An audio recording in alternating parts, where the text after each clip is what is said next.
लोग उनके पास आए, लेकिन उन्होंने सिद्ध और प्रकट करके दिखा दिया। जब जैसी जरूरत पड़ी वैसी बात कही। पंडित लोगों ने बड़ा विरोध किया, नवाब को, राजा को जाके बहका दिया। अनेक बार ऐसे अवसर आए, ब्राह्मणों ने उनको रास्ते से हटाने के लिए तरह तरह की जिद्दबाजी की। कहते हैं एक बार स्वयं परमात्मा ने ही उनकी परीक्षा लेने के लिए एक साधु का भेष बना के आए और पारस पत्थर लेके कहने लगे कि भाई संत जी, ये पारस पत्थर है, आपकी हालत गरीब सी है, ये अगर लोहे से छुआ दे तो सोना बन जाता है।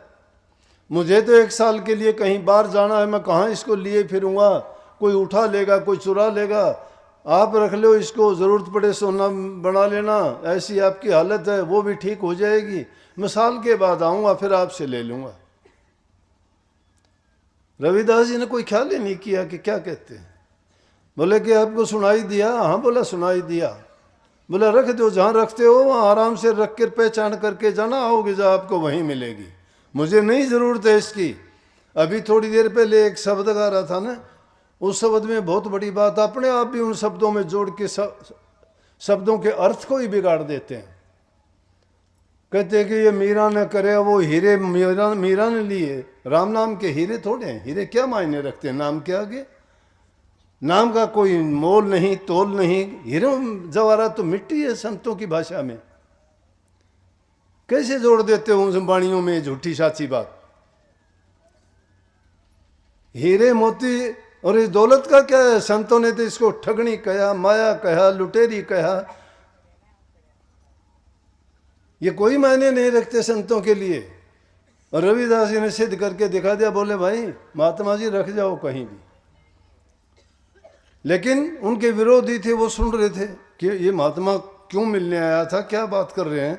उनने सुन लिया, पारस पत्थर दे के जा रहा है। ये देख लिए एक ने छिपके ने कहाँ रख रहा है। बोले कि आज चुरा लेंगे इसका। अब वो ताले थोड़े लगते थे। आए वो चुराने के लिए, रात को उन्होंने हाथ मारा तो क्या देखते हैं, वहाँ तो सांप आके पड़ा और देख के वो भाग लिए वहाँ से। क्यों? कि ठग और लुटेरे नाम को थोड़े लूट सकते हैं, सच्चाई को नहीं लूट सकते। अंग्रेजी में कहावत है ना, ट्रूथ फियर्स नो एग्जामिनेशन। सच्चाई की परीक्षा नहीं हुआ करती। तो 1 साल हो गया पूरा, रविदास ने संभाला, धूल मिट्टी चढ़ गई झोपड़ी में, उस पर भी चढ़ गई। 1 साल के बाद आके देखा, वही कुंडा, वही चमड़ा, वही रापी, वही आर और वही जूती गांठ रहे हैं। बोले रविदास जी ये क्या? मैं आपको देके गया था। बोले क्या? नहीं। बोला पारस। ओ। बोला कि हाँ जहाँ रखा था देख ले, वहीं होगा, मैंने नहीं छुआ। अगर ले लिया किसी ने, मुझे नहीं पता। उन्हें जाके देखा, झटका के देखता है तो वो मिट्टी से लथपथ वहीं पे रखा है।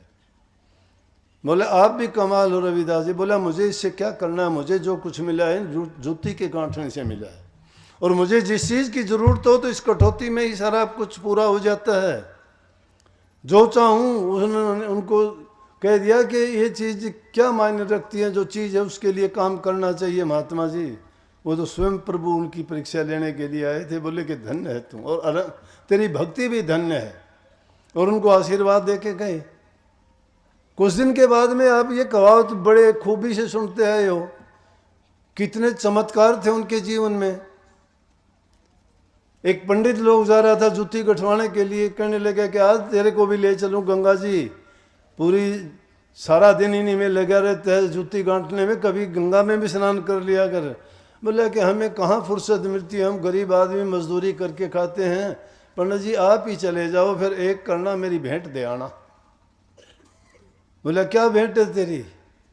दे ला, याद रहेगी तो दे दूंगा। तो 2 पैसे थे वो दे दिए। वो लेके गए, पंडित जी ने जाके स्नान किया। स्नान करने बोला कि शर्त है देना जब जब गंगा माई हाथ फैला के ले, नहीं तो नहीं देना। पंडित जी गए, गंगा जी में स्नान किया, सारे काम करने के बाद जब वापस चलने का टाइम आया तो याद आई, ओ जेब में उसके पैसे तो रह गए। बोला कितनी उसने बात कही है कि हाथ फैला के, गंगा माई क्यों हाथ फैलाएगी? हमने तो कभी देखा नहीं कि हाथ वो बाहर आती भी है, हाथ फैलाती है या नहीं। लेकिन चलो उसका देख लेंगे ये भी। जाके और कहा कि गंगा माई, रविदास ने ये 2 पैसे भेंट के लिए आपके भेजे हैं, लेकिन कहा यह है कि हाथ फैला के ले तो देना। तो कहते हैं कि गंगा माई के जल में से हाथ निकला, उन्होंने पैसे रखे, हैरान हो गया।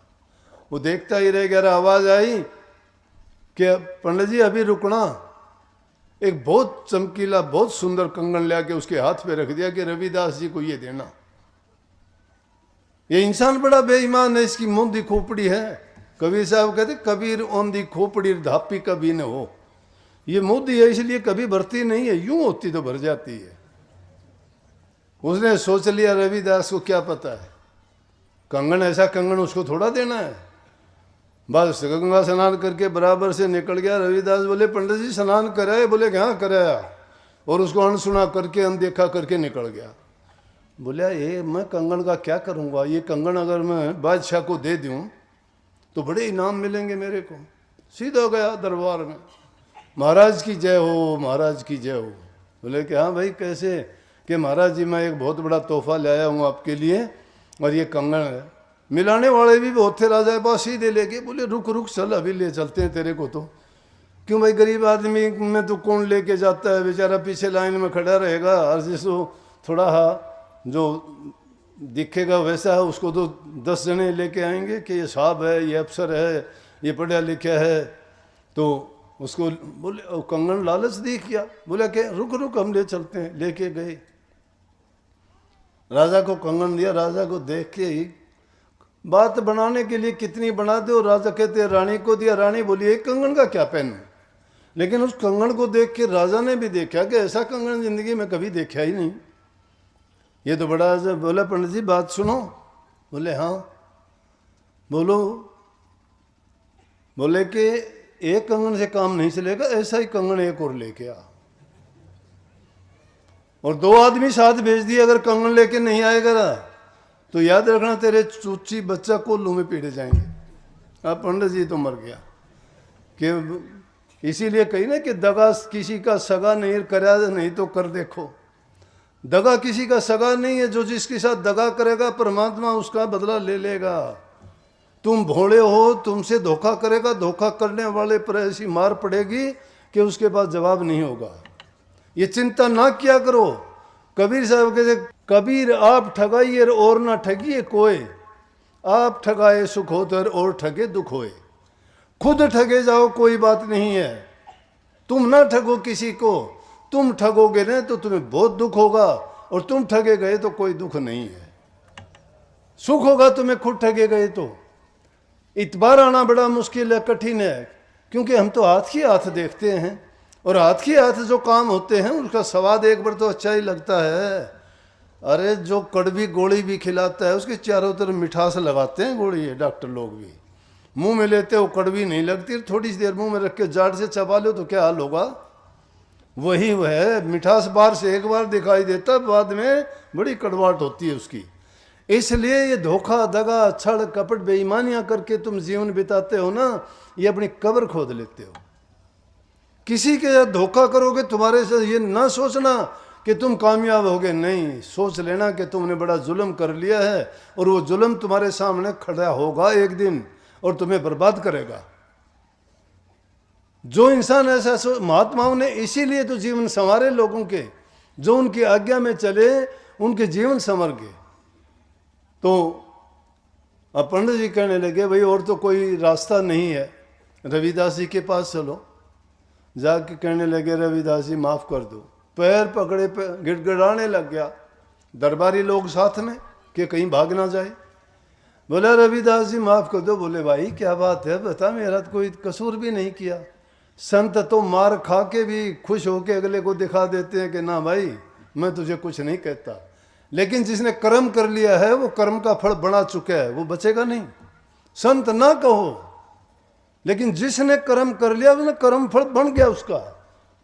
खुद परमात्मा भी आ जाए वो भी नहीं बचा सकेगा उसको, मैं बताऊं, चाहे कितनी भी बात हो। हाँ बच सकता है, वो भी मैं बता दूंगा, इलाज है। बच कैसे सकता है कि जो कर्म जिस जबान से गंदे बोल रहे हो तो जबान से उसकी बढ़ाई करो। तुमने पाप किया है तो उस पाप की बजाय हजारों गुना पुण्य करो। तुमने धोखाधड़ी करी है तो उससे कहीं अधिक तुम उससे पुण्य के कार्य करो तो तुम्हारा वो पाप कर्म हल्का हो सकता है, नहीं तो बच नहीं सकते। कर्म इसीलिए कही ना, कर्म की मार रुका न पुकार। कर्म की जो मार पड़ती है उसमें रुका पुकार नहीं है। और जब ऐसी नियत ऐसे कर्म हमारे हैं और उनका कर्म फल भोगते भोगते जीवन बीत जाता है तो प्रभु और प्रभु के नाम की भक्ति कैसे करेंगे? नहीं हो सकती। संत कोई मूर्ख थोड़े थे, फटे हाल, खाने के लाले, फिर भी मस्त हैं। ना कुछ खोने का डर है, ना कुछ पाने की लालसा है, मस्ती में जीवन बीतता है। जो कह देता है उसी को कहते हैं हाँ भाई तू सच्चा है, बोल दे, बोलो कुछ भी बोलो। वो कहते मुड़ के जवाब नहीं देते, वो जानते हैं। ना समझ जो आदमी होते हैं वो ऐसी मूर्खता करते हैं और वो उनको कह के अपने आप को बड़ा वो मानते हैं कि मैं बड़ा ताकतवर हूँ, मैं बड़ा ज्ञानी हूँ, मैं बड़ा समझदार हूँ, मैंने ये बोल दिया, मैंने वो कह दिया। ये नहीं सोचते कि तूने अपना बर्बाद कर लिया। तो रविदास जी के पास जाके गिड़गड़ाए। रविदास जी उसी प्रेम से बोले बच्चा क्या बात है? बोल भाई पंडित जी क्या बात, आज ऐसे कैसे? आप तो बड़े खुश थे, गंगा स्नान करके आए थे। बोले पंडित जी माफ़ कर दो, बड़ी गलती होगी मेरे से, भूल हो गई। बोला क्या भूल होगी? बोले इस तरह से मैं आपके पैसे दिए थे, गंगा माई ने आपको कंगन देने के लिए कहा था, मैं लालच में आ गया, मैं राजा के पास चला गया, राजा ने मेरे से दूसरे कंगन के लिए, मैं अब कहाँ से लाऊं? ऐसा कंगन तो दुनिया में कहीं मिलता ही नहीं है। बोले अरे भगत कोई बात नहीं, चिंता ना कर, इसमें हाथ मार ले। जिसमें चमड़ा भिगोते हैं कहना उसको कठौती कहते हैं। बोला इसमें हाथ मार ले। हाथ मारा तो क्या देखता है, कंगनों से भरा पड़ा, वो एक ही निकालना, ज्यादा नहीं, एक ही निकालना। जब उन्होंने एक निकाला, निकाल के देखा उसी तरह से चमचमाट, पैर पकड़े, बड़े दरबारी भी देखते रह गए। इतना कुछ होने के बावजूद उन्होंने कुछ नहीं कहा। जब इतनी बात जरूर कही कि मन चंगा तो कठौती में गंगा। मन चंगा किससे होता है? हरि नाम के सिमरण से होता है। वो नाम हमें भी मिला है, गुरु ने हमें नाम की दीक्षा दी है। उस नाम की कमाई अगर करोगे तो हमारा मन भी पवित्र हो जाएगा, रूह हमारी साफ हो जाएगी। हमारे अच्छे विचार ही हमें त्यारते हैं, बुरे विचार हमें डबोते हैं। संतों ने यही कहा है कि मन चंगा, मन को चंगा करो, विचार अच्छे बनाओ, अच्छी सोच रखो, दूसरे के बारे में गलत ना कहो।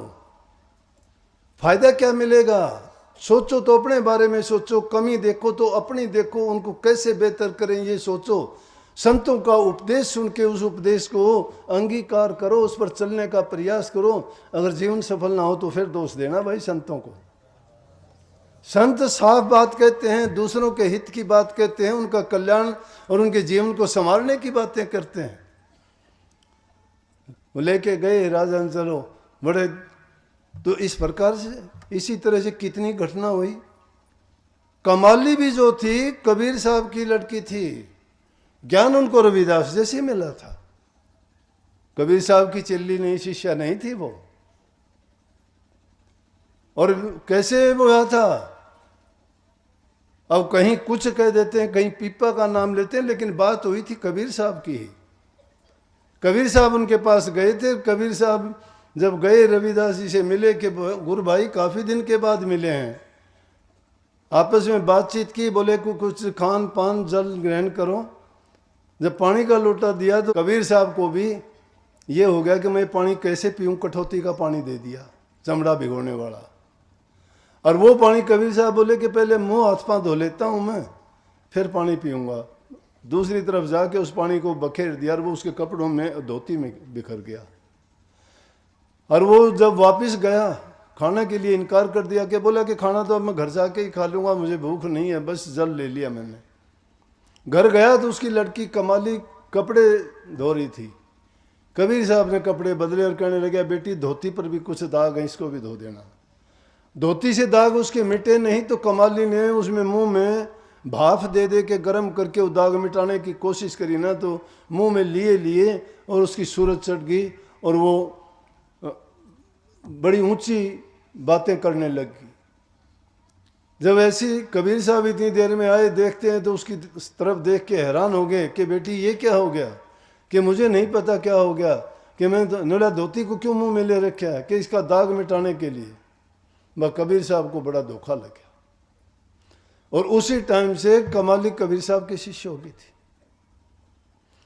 ब्राह्मणों ने कहा उनको कि तुझे सत्संग करने का कोई भी औचित्य और आधार नहीं है, आप नहीं कर सकते, तुम्हें हुक्म नहीं है, सिर्फ ये अधिकार तो ब्राह्मणों का ही है। लेकिन रविदास जी ने सिद्ध करके दिखा दिया कि ब्राह्मणों का अधिकार नहीं, भक्ति का अधिकार किसी को, सबको है। ये बात फैलते फैलते जाके राजा के पास चले गए। पंडित लोग कहने लगे इन्होंने तो हमारा अधिकार छीन लिया, दान लेना, पूजा पाठ कराना, यज्ञ हवन करना, सत्संग करना, धार्मिक जो पुस्तकों का पढ़ना, कथा वार्ता करना हमारा काम है, ये रविदास नहीं कर सकता इस हमारी जाति से। अब मुसलमान था नवाब, तो उसको दो तमाशे मिल गए। वो तो इस्लाम को फैलाना चाहते थे कि अब ठीक हो गया कि ये इसमें दोनों हिंदू हिंदू हैं, ये भी पंडित भी ये भी, अब दो तमाशे होंगे देखने के लिए। बोला कि भाई ऐसे तो नहीं, रविदास जी को बुलाओ। रविदास जी को बुला के कहने लगे रविदास जी आप सिद्ध करो कि आप प्रभु की भक्ति करते हो, सच्चे हो, और पंडित भी ये सिद्ध करेंगे कि ये सच्चे हैं। बोला जी, रविदास जी बोले जी मंजूर है मुझे तो जो आप कहोगे। बोला मंजूर है तो ये है कि मंदिर से मूर्तियां मंगाओ और नदी के दूसरे पार रख दो, और जो मूर्तियों को अपने पास बुला लेगा वो सच्चा है, और जो नहीं बुला सकता वो झूठा है, और जो भी झूठा होगा जिसकी हार होगी वो दूसरे को पालकी में बैठा के पूरी काशी जी में घुमाएगा। पंडित जी कहने लगे बिल्कुल मंजूर है हमें। वो रविदास जी बेचारे खड़े, संत तो दीनता, अधीनता, गरीबी वो रखते हैं। बोले जी मंजूर है। पंडित लोगों से कहने लगे, नवाब था कि बोलो तुम अपना प्रयास करो, कैसे बुलाओगे। उन्होंने अपने मंत्र उच्चारण किया, बड़े बड़े मंत्र पढ़े, पुस्तक निकाल ली, बड़े जोर जोर से घंटे 2 घंटे तक परेशान होते रहे, मूर्तियां कहाँ हिलने वाली थी। लोग भी तमाशा देखने के लिए बहुत इकट्ठे हो गए कि चलो आज देखेंगे, कि कहते हैं कि मूर्तियों को वो बुला लेंगे अपने पास। जब उनकी बारी खत्म हुई, पसीना पसीना होके कहने लगे जी बस हमारे से नहीं होता, आज हम इसमें तो फेल हो गए। बोले अब इससे कहो ना, ये कैसे बुलाएगा। रविदास जी ने तो हाथ जोड़ के कही कि प्रभु मैं तो कुछ जानता नहीं हूँ, और ये हार जीत मेरी नहीं है। अगर मैंने सच्ची भक्ति की है, सच्चे काम किए हैं अपने जीवन में, और मैं अपने हर कर्म में आपको याद रख के चलता हूँ, मेरी यही भक्ति है, तो ये मूर्तियाँ मेरे पास आ जानी चाहिए। उन्होंने ऐसा करके ने और सिर्फ ध्यान लगाया तो थोड़ी देर के बाद में मूर्ति हिलने लग गई। लोगों ने देखा, बोले हिल तो रही हैं, मूर्तियाँ हिलने लग गई। बोले ना ना, देखते देखते अपनी आंखें हिलने लग गई। मूर्ति अब तक 2 घंटे तक पंडित लोग करते तब नहीं हिली। बोला नहीं देखो, वो चल भी पड़ी। देखते ही देखते क्या देखते हैं, मंदिर काशी जी के सभी मंदिरों में घंटे बजने शुरू हो गए, घड़ियाल बजने शुरू हो गए, बड़ी जोर जोर की आवाज़ें आने लग गई, और मूर्तियाँ वहाँ से चल के और वो रविदास जी के पास आ गई। देख के हैरान हो गए। नवाब ने कहा कि इनकी भक्ति सच्ची है। जब रविदास जी ने कहा कि रविदास ब्राह्मण ना पूजिए जो होवे गुणहीन, पाँ पूजो चंडाल के जो को होवे गुण प्रवीण, कि उस ब्राह्मण के पाँ मत पूजो जो गुणहीन है, जिसमें गुण नहीं है। गुण क्या, प्रभु की भक्ति जो नहीं करता है। और पाँ पूजो उस चंडाल के, उस नीच जाति के, जो प्रभु का भगत है, प्रभु की भक्ति करता है, जो गुणों से भरा हुआ है। बोला जात पात पूछे नहीं कोई, हरि को भजे सो हरि को होई। और परमात्मा बहरा नहीं है क्या, उसको आवाज़ दे दे के रुक के दे दे के सुनाएंगे। अपना काम करते हुए सच्चाई के साथ अपना काम करो, अपने काम में बर्ताव अपना अच्छा भला रखो, किसी इंसान को धोखा ना दो, छल कपट बेईमानियाँ ना करो, चोरी ना करो, हिंसा ना करो, किसी जीव को ना सताओ। जो इन गुणों से लैस है वो समझो कि उसके लिए भक्ति करना बहुत आसान हो जाता है। ये वो गुण प्रवीण हो जाता है। जो गुणहीन है वो चाहे कितने दिन उनके लिए कहा कि देता रहे मुल्ला लाख बरस अजान, कि मुल्ला अगर मस्जिद में बैठ के लाखों बरस तक भी अजान कहते हैं, वो आवाज़ रुक के मारते हैं, बोला कि ये अजान चाहे लाखों बरस तक करते रहें, मेरा रविदास खुदा ना मिल सकर जब लग मन शैतान। शैतान जिसके मन है उनको नहीं मिल सकता। अरे मन में शैतानी भरी पड़ी है, सुबह से लेके शाम तक निंदा बुराइयां करते फिरते हो, छल कपट बेईमानियां करते हो, गुरु को भी अनजान जानते हो कि इसको पता ही नहीं है मैं इससे ज़्यादा चालाक हूँ, मैं इससे ज़्यादा होशियार हूँ, मैं ये इसको कुछ पता ही नहीं है। जो गुरु को ऐसा जानता है, शास्त्रों ने क्यों कह दिया गुरु गूंगा गुरु बावड़ा और गुरु देवन का देव। वो बावड़ा नहीं है, गुरु गूंगा नहीं है, वो देवन का देव है। वो जानता है लेकिन पर्दे किसी के नहीं उखाड़ता। उन रविदास जी ने कितने और भी इतने लाखों इतने सालों में तो कितने चमत्कार होंगे, रोजाना के काम थे। किसी को लड़का दे दिया, किसी के सांप काटे हुए को जला दिया, किसी को डूबते हुए को उभार दिया, किसी की बुराइयां छुटा दी, किसी को कुछ। पूरी जिंदगी जो भी उनके पास आता गया उन्हीं के जीवन संवरते गए, क्योंकि उनको वो नुक्ता बताया भक्ति का। और उस भक्ति के रास्ते पे जो भी चलते गए ना, वो अपने जीवन को संवार ले गए। इसलिए इंसान का जीवन बहुत उत्तम, पवित्र और मुश्किल से मिलता है।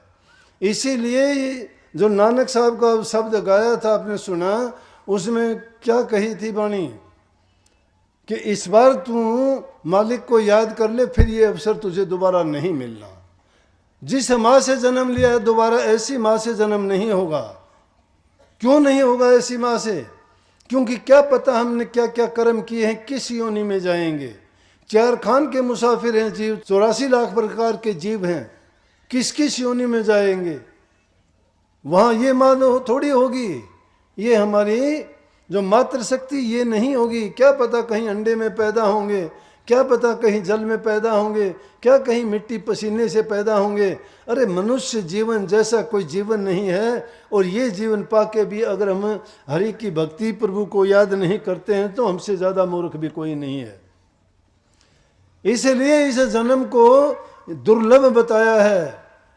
नानक साहब ने ग्रंथ में लिखे, दुर्लभ तन पाया बड़ भागी, नाम न जपी ते आत्मघाती, मर ही ना जाही जो नहीं सिमरत नाम, नाम बिहुना जीवन कोने काम, खावत पीवत हस्त खेलत विस्तार, कौन अर्थ मृतक श्रृंगार। ये मृतक का श्रृंगार है, सब मरने वाले हैं, ये मुर्दों का देश है, यहाँ जिंदा कोई नहीं रहना। दुर्लभ दे पाई है, बड़े भागी हो। और ये दुर्लभ दे पाके भी अगर तुम इस मन में विकार भर लेते हो, मन बड़ा पापी है, दुष्ट है। अब भी हम यहाँ बैठे हुए हैं, मन की शैतानी तो देखो। आपको यहाँ बैठा गया, देह रूप में बैठे, वो गया कहीं, चला गया। कोई भैंस को बांध रही है, कोई ताड़ा बांध रही है, कोई बच्चों को इंतजार कर रही है, कोई कुछ कर रहा है। घूम फिर के वो फिर आ जाएगा, फिर यहाँ बैठ जाओगे। सत्संग में नहीं हो, सत्संग में तो देह बैठी है, मन शैतान तो गया यहाँ से। इस मन की शैतानियां नहीं रुकती हैं। जब उसकी शैतानियां रुक जाएंगी फिर भक्ति के मार्ग पर चल पड़ोगे। लूटता है वो, कहीं काम का फंदा डालता है, कहीं क्रोध का डालता है, कहीं लोभ का डालता है, कहीं मोह का डालता है। अगर सत्संग में आते हो तो मैं कहता हूं अपनी 4 चीजों को खुला रखा करो। एकाग्रचित होकर बैठा करो, एकाग्रचित। वही एकाग्रता तुम्हें ध्यान के लिए रास्ता सिखा देगी। चाहे तुम्हारी तरफ से कुछ भी होता रहे, कोई के कईयों का तो दिल ही नहीं लगता, नुगरों जैसा व्यवहार करते हैं, कभी उधर देखा कभी उधर देखा। उनके लिए बोले जो नुगरा सत्संग में आवे, कड़वे कड़वे त्योर लखावे, वो रहे लड़ने त्यार, नुगरा ना मिलियो, पापी मिलो 1000 नुगरा ना मिलियो। ये नुगरे लोगों के काम होते हैं। तो नंबर 1 शिथिर होके बैठो। नंबर 2 मन को टिका लो, ना जान दो बारिश को।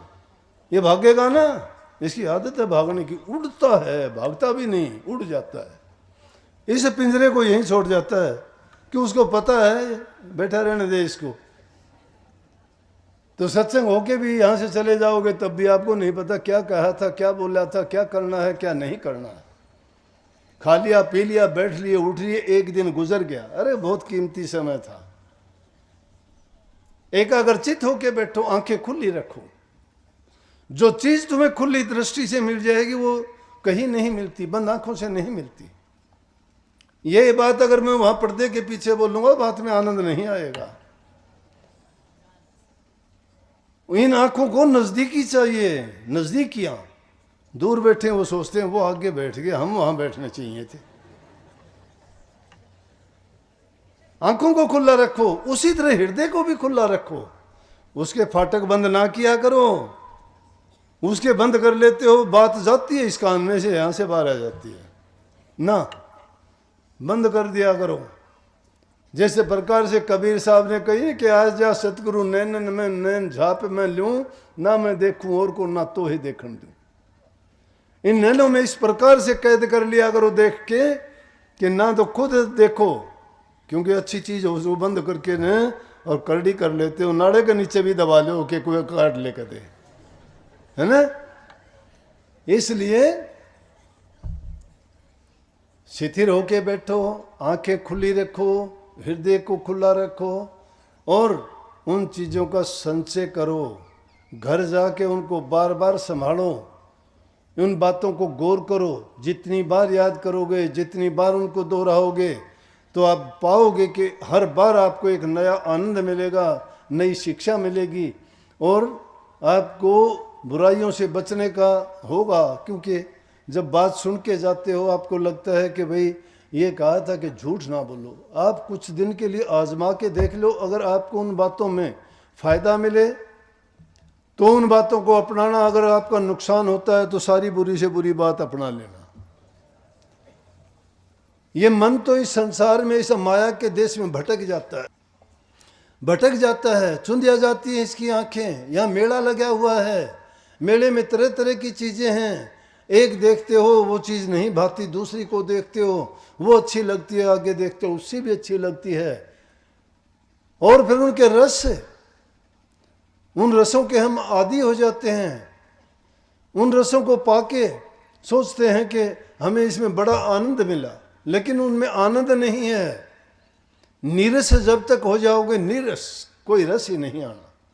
क्यों साधु महात्माओं ने कहा अगर उनको 4 सब्जी दी तो चारों मिला के खा ली, अगर फीकी दी तो फीकी खा ली, अगर मीठी दी तो मीठी खा ली, स्वाद उनका एक ही है। इस पेट को भरने के लिए, सिर्फ काया को जिंदा रखने के लिए खाते हैं, ना कि इसको ईद के बकरे की तरह पालते हैं। हम तो लापरवाह होकर जो मन में आता है खाते हैं।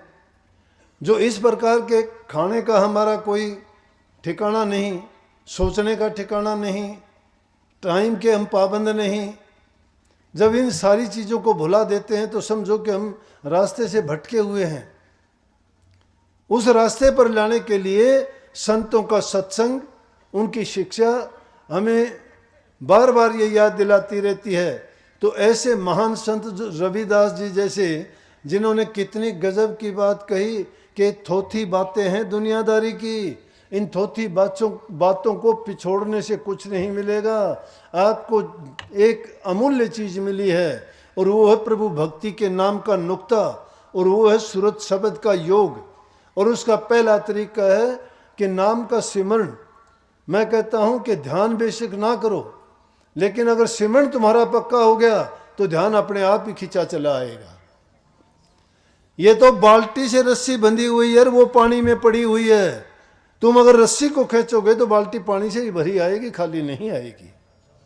अगर तुम नाम के सुमन को कर लोगे ना पक्का, ध्यान तुम्हारा अपने आप लग जाएगा। तुम्हें ये कान आंख बंद करने की भी जरूरत नहीं पड़ेगी। कबीर साहब ने क्यों कही कि आंख ना मूंदूं, कान ना रोंदूं, काया कष्ट ना धारूं, खुली आंखें हंस हंस देखूं, सुंदर रूप निहारूं। जब नाम का